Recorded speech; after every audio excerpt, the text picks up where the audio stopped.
নফল নামাজ আর মনের সমস্ত রকম হাজত বা মনের সমস্ত রকম আশা আকাঙ্ক্ষা পূরণ। আপনি অনেকবার অনেক কিছুই আমল করেছেন, কিন্তু এই আমল এমনই একটি পরীক্ষিত আমল, এমনই একটি আমল যেই আমলটি আপনি 2 রাকাত নফল নামাজ করার পর এই আমলটি করবেন, তো আপনার মনে যে সমস্ত আশা আকাঙ্ক্ষা সে যাই হোক না কেন আপনার পূরণ হবে। আপনি আমলটা করে আপনি উঠে বসবেন, দেখবেন আপনার আমল পুরো হয়ে গেছে, আপনার মনের আশা পুরো হয়ে গেছে। তো এই আমলটি খুবই সহজ এবং ইজি। চলুন শুরু করা যাক। আসসালামু আলাইকুম, কেমন আছেন সকলে? আশা করছি ভালোই আছেন। তো প্লিজ চ্যানেলটিকে সাবস্ক্রাইব করে নেবেন, নতুন হলে লাইক করে দেবেন, শেয়ার করে দেবেন এবং হাইপ অবশ্যই করবেন। তো আমলটি খুবই সহজ এবং ইজি। আপনাদেরকে সবাইকে আমি বলতে চাই, এটা একটা রমজান মাসের সহজ এবং রমজান মাস হচ্ছে ইবাদতের মাস। এই মাসে এই যে কোনো আমরা আমল করি, আমাদের মনে যে সমস্ত হাজত পূরণের জন্য আমরা আমল করি সেগুলো পুরো হবে। আপনি বারবার হয়তো ভাবছেন আমি বারবার আমল করেছি, আমল পুরো হচ্ছে না, সেটাতে হয়তো আপনার কোনো ভুল আছে, আর নাহলে আল্লাহ জানেন কাকে কোন সময় কোন জিনিসটা দেওয়া দরকার, সেই হিসেবে হয়তো আপনি পাননি। তো এর জন্য মনের কোনো রকম দ্বিধা বা আশঙ্কা রাখলে হবে না। আর এই যে আমি হাজতটার কথা বলছি, 2 রাকাত নফল নামাজের সঙ্গে আপনি যে হাজতটার কথা বলছি, সেটি আপনি পড়ার সাথে সাথেই আপনি ফল পাবেন। তো একবার করেই দেখুন, তারপর বিশ্বাস করবেন। সকলকে আমার রিকোয়েস্ট রইল এই আমলটি করার জন্য। খুবই সহজ, তবে এটা করার একটা সঠিক সময় আছে। সেই সময়টি হচ্ছে সূর্য ওঠার সময় বা সূর্য অস্ত যাওয়ার সময়। এই আমলটি করলে হবে না, বাকি আপনি যে কোনো সময় করতে পারেন। আপনি দুপুরবেলাও করতে পারেন, ঈশার নামাজের পর করতে পারেন, তাহাজ্জুদের সময়ও করতে পারেন এই আমলটি। তবে সবথেকে যেটা বেস্ট হবে সেটা হচ্ছে ঈশার নামাজের পর আপনি আমলটি করে শুয়ে পড়ুন চুপচাপ। মনে যে সমস্ত আশা আকাঙ্ক্ষা আছে সেইগুলো আল্লাহ তাআলার কাছে জানাতে চান, কাঁদুন আল্লাহর কাছে, কেঁদে কেঁদে আল্লাহ তাআলার কাছে বলুন। আল্লাহ তাআলা কারো চোখের পানি বিফল যেতে দেয় না। আল্লাহ তাআলার কাছে আপনি 1 ফোঁটা আপনি চোখের পানি ফেলবেন, আল্লাহ আপনাকে 10 ফোঁটার সওয়াব দেবে।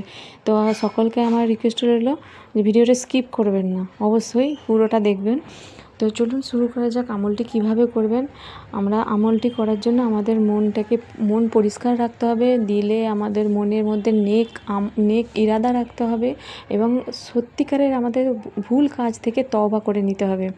ভুল কাজ আমরা এমনই কিছু করি, আমরা হয়তো কোনো কিছু পাবার আশায়, মনের কোনো আশা পূরণের আশায় আমরা তখনের জন্য হয়তো তওবা করে নিই, কিন্তু পরে সেই ভুল আমরা বারবার করতে থাকি। তো সেই ভুল আমাদের বারবার করা যাবে না।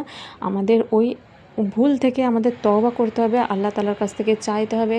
আল্লাহ তাআলা আপনার মনের আশা অবশ্যই পুরো করবেন। একবার নেক তওবা করে দেখুন, একবার সচ্চি তওবা, একবার সত্যিকারের একবার তওবা করুন, করে আপনি এই আমলটি করে দেখুন। দেখবেন আপনার সত্যি আপনার মনের ইচ্ছা পূরণ হবে। আপনার হয়তো কোনো ইচ্ছা আছে যে আপনার ভালো বিয়ে হচ্ছে, মানে আপনার বিয়ে হচ্ছে না, ভালো সুপাত্র আপনি পাচ্ছেন না, বা আপনার পাত্র বা পাত্রী পাচ্ছেন না, আপনার বাচ্চার প্রবলেম আছে, বাচ্চা হচ্ছে না কারো, কিংবা বাচ্চা আছে কিন্তু বাচ্চা কথা শোনে না, তো সেই প্রবলেম হতে পারে।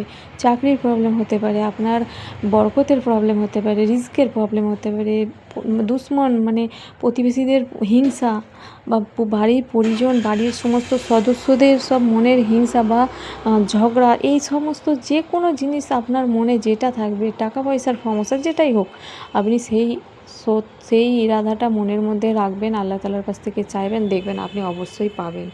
তো শুরু করা যাক। আমি কিভাবে করতে হবে আমি আপনাদেরকে স্টেপ বাই স্টেপ বলে দিচ্ছি, ভালো করে আপনারা শুনবেন আর ভালো করে করবেন।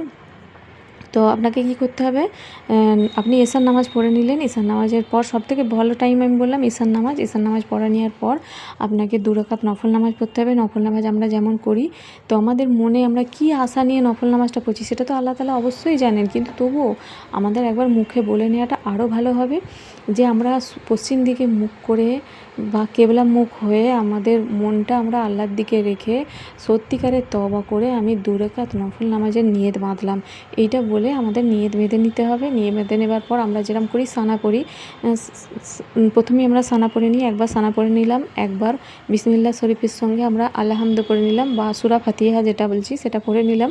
পড়ে নেওয়ার পর আমাদের সূরা ইখলাস পড়তে হবে 10 বার। 10 বার আমাদের সূরা ইখলাস পড়তে হবে, যেমন যেটা হচ্ছে কুল হু আল্লাহু আহাদ, আমরা সকলেই জানি। তো ওটা আমরা 10 বার পড়ে নিলাম। 10 বার পড়ে নেওয়ার পর আমরা রুকুতে গেলাম, সেখানে সুবহান রাব্বিল আজিম আমরা 3 বারই বলি 5 বারই বলি বললাম। ফির আমরা রাব্বানা লাকাল হামদের সঙ্গে আমরা আবার সেজদায় গেলাম। সেজদায় গিয়ে আমরা সুবহান রাব্বিল আলা এরমভাবে বলে নিয়ে আমাদের 1 রাকাত পুরো হয়ে গেল। ফির একইভাবে আমরা 2 রাকাত পুরো করলাম। 2 রাকাতের সময় আমাদের একবার আলহামদুলিল্লাহ পড়তে হবে, সানা পড়তে হবে না।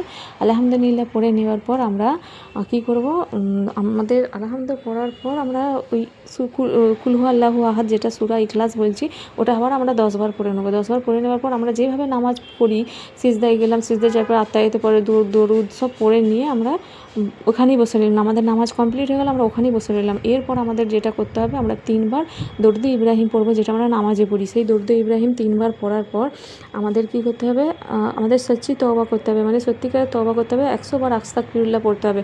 আপনি পুরো আস্তাগফিরুল্লাহ পড়তে পারেন, আপনি আস্তাগফিরুল্লাহ এরকম করেও পড়তে পারেন।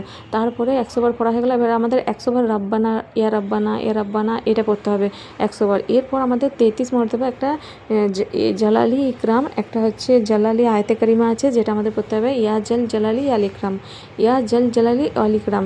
এটা আমাদের 33 বার পড়তে হবে। 33 বার পড়ার পর আমাদের ফিরসে যে আমরা দরুদ ইব্রাহিম পড়েছিলাম 3 বার, সেটা আমাদের শেষে পড়ে নিতে হবে। এরপর হচ্ছে শুরু আসল দোয়া চাওয়ার। আপনার মনের যে সমস্ত ইচ্ছা, যে সমস্ত আশা আকাঙ্ক্ষা, সেই সমস্ত জিনিস আল্লাহ তাআলাকে জানাবার। আর আপনি কেঁদে কেঁদে আল্লাহ তাআলার কাছে জানান, আল্লাহ তাআলার কাছে দোয়া চান।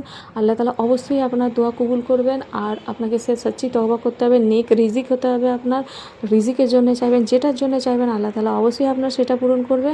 তো আমি বলবো দোয়া যত বেশি আপনি আল্লাহ তাআলার কাছে কেঁদে কেঁদে চাইবেন, তত বেশি আল্লাহ তাআলা দেবে। আশা করছি ভিডিওটা সবাই ভালো করে দেখবেন, বুঝতেও পেরেছেন। অবশ্যই করবেন। আমলটি করার পর কার কার কীরকম কাজ হলো অবশ্যই কমেন্টে আমাকে জানাবেন। তো এই হলে আমি আমার এখানেই শেষ করছি। আমিন সুম্মা আমিন।